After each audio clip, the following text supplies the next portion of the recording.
পাবনার ঈশ্বরদীতে উপজেলা স্বাস্থ্য কমপ্লেক্সে এক অপরিচিত নারীর কোলে ১৯ দিন বয়সে একটি শিশু রেখে চিরকুট লিখে পালিয়ে যাওয়ার অভিযোগ উঠেছে শিশুটির মায়ের বিরুদ্ধে।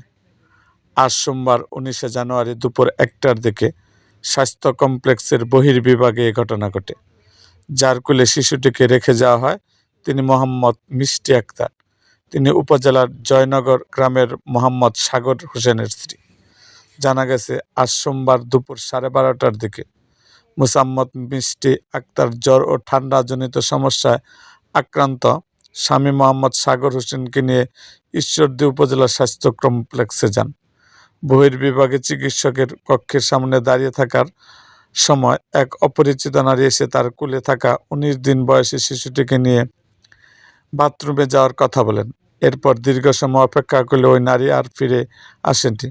পরে শিশুটির শরীরে জড়ানো কাপড়ের ভেতর একটি সাদা কাগজে লেখা চিরকুট পাওয়া যায়। চিরকুটে লেখা ছিল, আপনি বাচ্চাটিকে হেফাজত রাখবেন। বাচ্চাটির জন্ম ১লা জানুয়ারি। বিষয়টি সন্দেহজনক মনে হলে শিশুটিকে কুলে নিয়ে মোসাম্মদ মিষ্টি আক্তার উপজেলা স্বাস্থ্য ও পরিবার পরিকল্পনা কর্মকর্তা ডক্টর আলী আহসানের কক্ষে গিয়ে পুরো ঘটনা জানান। খবর পেয়ে ডক্টর আলী আহসান বিষয়টি প্রশাসন ও সংশ্লিষ্ট কর্তৃপক্ষকে অবহিত করেন।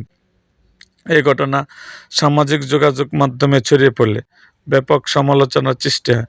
শিশুটিকে দেখতে আসা অনেকেই ক্ষোভ প্রকাশ করে বলেন, এমন ঘটনার তীব্র নিন্দা ও ধিক্কার জানানো উচিত।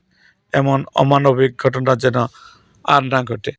মোসাম্মদ মিষ্টি আক্তার বলেন, আমি আমার স্বামীকে নিয়ে চিকিৎসা নিতে এসেছিলাম।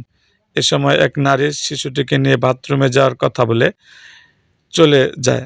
অনেক সময় পার হলেও তিনি আর ফিরে আসেননি।